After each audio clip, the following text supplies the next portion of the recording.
एस्फेरिकल surface जो होता है वो एस्फेरिकल सरफेस की हम लोग बात करते हैं। एस्फेरिकल सरफेस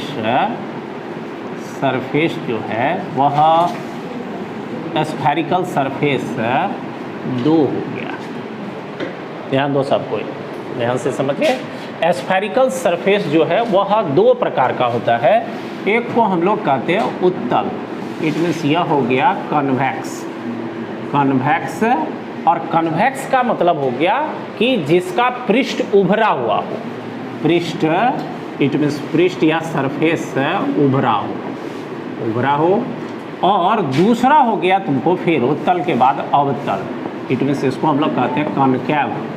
और कॉनकेव का मतलब हो गया कि जिसका पृष्ठ धंसा हुआ हो, पृष्ठ क्या हो गया, धंसा हुआ हो। है देखो, तो हम लोग रिफ्रैक्शन अभी स्टडी करेंगे। सबसे पहले तो यहाँ पर देख ले एस्फेरिकल सरफेस। तो एस्फेरिकल सरफेस से हम लोग रिफ्रैक्शन के बारे में पढ़े। तो पहला तो अपवर्तक पृष्ठ किसको कहते हैं? तो जिस पृष्ठ पर क्या हो रिफ्रैक्शन की क्रिया, उसको हम लोग रिफ्रैक्टिंग सरफेस या हम लोग अपवर्तक पृष्ठ कहते हैं। तो अपवर्तक पृष्ठ में कैसा अपवर्तक पृष्ठ हम लोग ले रहे हैं? गोलीय, इट मीन एस्फेरिकल। तो इट मीन्स कहने का मतलब ये हो गया कि वैसा पृष्ठ या जिससे प्रकाश का अपवर्तन होता है वह किसी खोखले गोले का या गोले का एक भाग हो, उसको हम लोग क्या कहेंगे? एस्फेरिकल सरफेस या एस्फेरिकल अपवर्तक रिफ्रैक्टिंग सरफेस। और यह हम लोगों को एस्फेरिकल रिफ्रैक्टिंग सरफेस जो है 2 प्रकार का है, कन्वेक्स और कॉनकेव, उत्तल और अवतल। तो हम लोग अभी उत्तल से अगर रिफ्रैक्शन होता है तो इसके लिए क्या फार्मूला है, और अवतल से अगर रिफ्रैक्शन होता है तो इसके लिए क्या फार्मूला है, इस दोनों को एक्सप्लेन करेंगे हम लोग। तो पहला हम लोग इसमें लेते हैं फर्स्ट वाला, formula for refraction. Formula for refraction on spherical convex surface. It means हम लोग जो फार्मूला निकालेंगे वो फार्मूला एस्फेरिकल कॉन्वेक्स सरफेस पर होगा। तो कॉन्वेक्स सरफेस तो हम लोग देख रहे हैं इसका पृष्ठ कैसा उभरा हुआ। तो अभी हम लोग यहाँ पर इसके लिए चित्र लेंगे। ध्यान, हम लोग एस्फेरिकल सरफेस, तो एस्फेरिकल सरफेस में हम लोग ले लेते हैं एस डाइस। और कैसा एस्फेरिकल सरफेस है? एस्फेरिकल कॉन्वेक्स सरफेस। अब देखो, तो कॉन्वेक्स सरफेस में सबसे पहले यह कॉन्वेक्स सरफेस जिस 2 माध्यम को अलग कर रही है, इधर वाला माध्यम हम लोग ले लेते हैं रेरर, और ये हो गया तुमको मीडियम 1, और इधर वाला हम लोग लेते हैं डेंसर, इट मीन्स ये हो गया तुमको मीडियम 2। ध्यान दो, अब हम लोग देख रहे हैं यहाँ पर कि इस मतलब ऐसे भी हम लोग कह सकते हैं कि यह जो हम लोग को एस्फेरिकल सरफेस है वह ड्रेरर और डेंसर दोनों माध्यमों को अलग कर रही है, दोनों माध्यम को अलग कर रही है। अब हम लोग ये देखें कि ये एस्फेरिकल सरफेस का जो मध्य बिंदु होता है इसको हम लोग क्या कहते हैं? पोल। इसको कहा जाता है पोल या ध्रुव, इसको हम लोग कहते हैं ध्रुव। अब पोल से जाने वाली जो हम लोगों को रेखा होगी वो कहलाएगा मुख्य अक्ष, या उसको प्रिंसिपल एक्सिस भी हम लोग कहते हैं। तो यहाँ से पास करने वाली लाइन मान लीजिए ये लाइन है, ठीक है। इसको हम थोड़ा सा यहाँ जगह बनाने के लिए इस साइड लिख देते हैं, क्या हो गया? मीडियम 1। देख लो, हम लोग क्या कर रहे हैं यहाँ इसमें, इस जो हम लोग को प्रिंसिपल एक्सिस है यहाँ पर हम लोग एक पॉइंट साइज ऑब्जेक्ट ले रहे हैं। ओ पॉइंट पर पॉइंट साइज ऑब्जेक्ट मतलब हो गया बिंदुवत वस्तु बहुत छोटा है, बिंदुवत है। तो सामान्य रूप से किसी पॉइंट ऑब्जेक्ट या ऑब्जेक्ट से 2 रे ऑफ लाइट निकलती है, और दोनों रे ऑफ लाइट रिफ्रैक्शन के बाद जिस बिंदु पर कटेगी वहाँ प्रतिबिंब बनेगा। लेकिन कटने का भी 2 कंडीशन है। पहला, या तो वो वास्तविक रूप से कटेगा, नहीं तो आभासी रूप से कटेगा। अगर वास्तविक रूप से कटा तो वहाँ पर हम लोग को रियल इमेज, इट मीन्स वास्तविक प्रतिबिंब बनेगा, और अगर वह आभासी रूप से कटा तो आभासी प्रतिबिंब हम लोग को प्राप्त होगा। तो हम लोग यहाँ पर क्या कर रहे हैं, हम लोग ऑब्जेक्ट जो माने हैं, इस ऑब्जेक्ट से निकलने वाली दो प्रकाश की किरणें, एक किरणें हम लोग देख रहे हैं मुख्य अक्ष पर ही, इट मीन्स हम लोग कह सकते हैं कि लंबवत आपतित होती है स्फेरिकल सरफेस पर। और इससे पिछले एक्सप्रेशन में भी हम लोग देखें कि जैसे हम लोग कह सकते हैं सघन माध्यम से विरल माध्यम में, विरल माध्यम से सघन माध्यम में स्थित वस्तु को अगर हम लोग देखते हैं तो वहाँ पर क्या लंबवत जो आने वाली किरणें उसमें किसी प्रकार का विचलन नहीं, जिस पथ पर आती है उसी पथ पर आगे निकल जाती है। तो यहाँ पर यह लंबवत उतर, इसलिए इसमें बिना कोई रिफ्रैक्शन के यह रे आगे बढ़ जाएगा। अब उसके बाद हम लोग यहाँ से दूसरे रे के बारे में बात करें तो दूसरा रे हम लोगों को यह हो गया। अब यहाँ पर इंसिडेंट पॉइंट है, इस इंसिडेंट पॉइंट को हम लोग मान लेते हैं कितना, ए। अब इंसिडेंट पॉइंट पर हम लोग क्या करते हैं, एक नॉर्मल अभिलंब डालते हैं। तो हम लोग यहाँ पर अभिलंब एक डाल रहे हैं, यह अभिलंब, और सपोज दैट ये जो हम लोग अभिलंब डाले हैं यह जहाँ पर मिल रहा है यह सी है। सी मतलब हो गया, यहाँ देख सकते हो कुछ रफ वर्क हम यहाँ लिख देते हैं, वक्रता त्रिज्या, वक्रता केंद्र, वक्रता केंद्र, और वक्रता केंद्र को हम लोग सी से दिखाते हैं। ठीक है, दूसरे वक्रता केंद्र की यह जो स्फेरिकल सरफेस है, जिस गोले का एक भाग होगा उस गोले का कहीं ना कहीं सेंटर पड़ेगा, और जो सेंटर होगा वो उसका वक्रता केंद्र या सेंटर ऑफ कर्वेचर हो जाएगा। तो हम लोग को यहाँ पर सी। अब देखो जब रे रेरर से डेंसर में जाएगी तो वह अभिलंब से दूर हटेगी या अभिलंब की ओर झुक जाए, bends towards normal, go away from normal. तो हम लोग देख रहे हैं अभिलंब की ओर झुक जाएगी, तो अभिलंब की ओर झुक जाएगी तो ये इसका मूल पथ है, देख रहे हो इस तरह से जाएगा, तो यह थोड़ा अभिलंब की ओर झुक जाएगी का मतलब हो गया इस तरह से निकल। अब तुम देख रहे हो ये रे और ये रे दोनों आपस में आगे तो नहीं ही मिलेगा।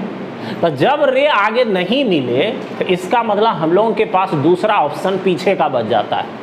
मतलब अगर आगे या कटता तब तो वह आस्तिक रूप से कटता और प्रतिबिंब वास्तविक बनता, लेकिन ये हम लोग देख रहे हैं अभी आगे की ओर नहीं कटेगा, पीछे की ओर हम लोग बढ़ा कर देखेंगे कटता है। अगर पीछे की ओर कटेगा तो वो हम लोगों को एक कल्पना है, तो हम लोग ऐसा कह सकते हैं उसमें कैसा प्रतिबिंब बनता है, आभासी। तो हम लोग इस दिशा में अगर इसको आगे बढ़ाते हैं तो हम लोग देख रहे हैं यहाँ ये दिखा सकते हैं कि ये इसको जब पीछे की ओर बढ़ाते हैं तो सपोज दैट यह हम लोग को कहाँ पर, ओ डाइस पर मिल गया। तो देख रहे हो ये रे भी हम लोग को पीछे, दोनों रे हम लोग को आभासी रूप से कहाँ पर मिल रहा है, ओ डाइस पर। तो ओ डाइस पर अगर मिल रहा है तो ये जो ओ पर हम लोग को पॉइंट साइज ऑब्जेक्ट है, यहाँ पर जो ऑब्जेक्ट है इस ऑब्जेक्ट का आभासी, इट मीन्स वर्चुअल इमेज हम लोग को कहाँ पर प्राप्त होगा, ओ डाइस पर। यहाँ पर हम लोग कह सकते हैं यहाँ इमेज हम लोगों को प्राप्त होगा, इमेज हो गया। ठीक, अब हम लोग एंगल्स को दिखाएंगे और यहाँ से हम लोग एक परपेंडिकुलर डाल लेते हैं, यह परपेंडिकुलर हो गया, इसका काम क्या है आगे पता चल जाए, ये m और ये मान लेते हैं कितना है h, हाइट को, इस दूरी को हम लोग h मान लेंगे। अब देखो तो हम लोग सामान्य रूप से जो रिफ्रैक्शन की क्रिया हो रही है, रिफ्रैक्शन से रिलेटेड कि जो हम लोग को रिफ्रैक्टेड रे और जो अभिलंब होगा, नॉर्मल होगा, उसके बीच बने कोण, और जो इंसिडेंट आपतित किरण होगा और अभिलंब होगा उसके बीच बने कोण, मतलब आई और आर को दिखाएंगे। तो ये हम लोगों को आपतित किरण है और ये अभिलंब है, तो इसके बीच बने कोण को हम लोग किससे, आई से। हम लोग को रिफ्रैक्टेड रे ये है, लेकिन आगे या मिला नहीं तो पीछे हम लोग दिखा सके ये रिफ्रैक्टेड रे और ये तुम्हारा अभिलंब हो गया, तो इसके बीच बने कोण को हम लोग किससे दिखाएंगे, आर से दिखाएंगे। देख रहे सर। अब हम लोग इसमें हम लोग को रे डायग्राम यह कंप्लीट हुआ, इसको हम लोग इंट्रोड्यूस कर सकते हैं। तो इंट्रोडक्शन में एकदम जिस तरह से हम लोग चित्र में देख रहे हैं सेम इसी तरह से इंट्रोडक्शन में हम लोग सीधे कह सकते हैं, माना कि एस डैश एक स्फेरिकल कन्वेक्स सरफेस है और इस सरफेस का पोल P और सेंटर ऑफ कर्वेचर C है। इस हम लोग देख रहे हैं इसके मुख्य अक्ष के पॉइंट O पर एक पॉइंट साइज ऑब्जेक्ट स्थित है। इस ऑब्जेक्ट से निकलने वाली एक लंबवत किरण स्फेरिकल सरफेस से रिफ्रैक्शन के बाद बिना पथ बदले आगे की ओर बढ़ जाती है और उसके बाद जो है फिर हम लोग दूसरी किरणें देखते हैं रिफ्रैक्शन के बाद क्या होती है, अभिलंब से अभिलंब की ओर झुक जाती है, जो आगे की ओर नहीं पीछे की ओर आभासी रूप से ओ डाइस पर बनता है, जहां पर ओ पर स्थित पॉइंट साइज ऑब्जेक्ट का आभासी प्रतिबिंब या हम लोग वर्चुअल इमेज हम लोग को ओ डाइस पर प्राप्त होता है। इसी को हम लोग कह सकते हैं let S dice is a spherical convex surface where P is pole and C is center of curvature of a spherical surface. A point size object is situated at O where two rays incident from this point size object and after refraction they meets at O dice virtually. It means virtual image formed at O dice पर आभासी प्रतिबिंब प्राप्त होता है। ये हम लोग को इंट्रोडक्शन और रे डायग्राम। अब इसी इंट्रोडक्शन को हम लिख सकते हो कि यहाँ पर हम लोग लिख सकते हैं माना कि हम लोगों को हो गया एस डाइस एक स्फेरिकल हम लोग कह सकते हैं कॉन्वेक्स सरफेस है, जिसका हम लोग कह सकते हैं जिसका पोल P तथा सेंटर ऑफ कर्वेचर C है।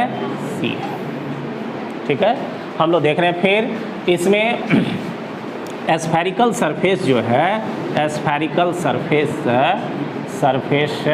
रेरर तथा डेंसर मीडियम को अलग करती है। उसके बाद हम लोग देख रहे हैं कि डेंसर रेरर मीडियम में यहाँ लिख सकते हैं रेरर मीडियम में ओ पर पॉइंट साइज ऑब्जेक्ट स्थित है, पॉइंट साइज ऑब्जेक्ट स्थित है, जिससे निकलने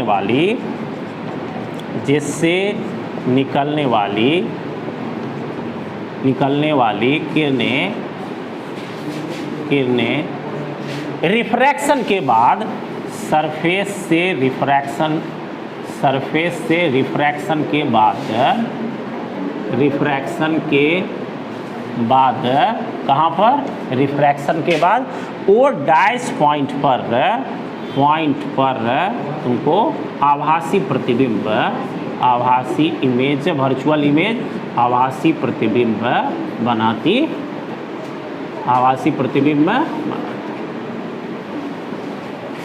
ठीक है।